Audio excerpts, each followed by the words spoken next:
Наместо министерот Спасовски да се занимава со својата работа, тој заедно со началникот на МВР Куманово оди на партиски средби.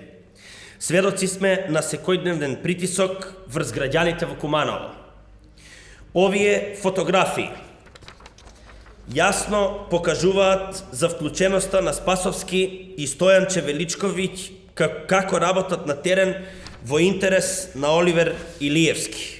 Од тука би сакал да го поставам прашањето. Кој е кандидат за градоначалник од редовите на СДСМ во општина Куманово?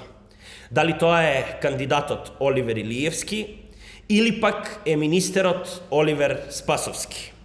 Бараме од ОПСЕ, ОДИХР и странските амбасади да реагираат на ангажманот на министерот за внатрешни работи Оливер Спасовски, како и началникот на СВР Куманово Стојанче Величковиќ на локалните избори во Куманово, каде вработените на МВР се ставени во функција на извршување на партиски задачи.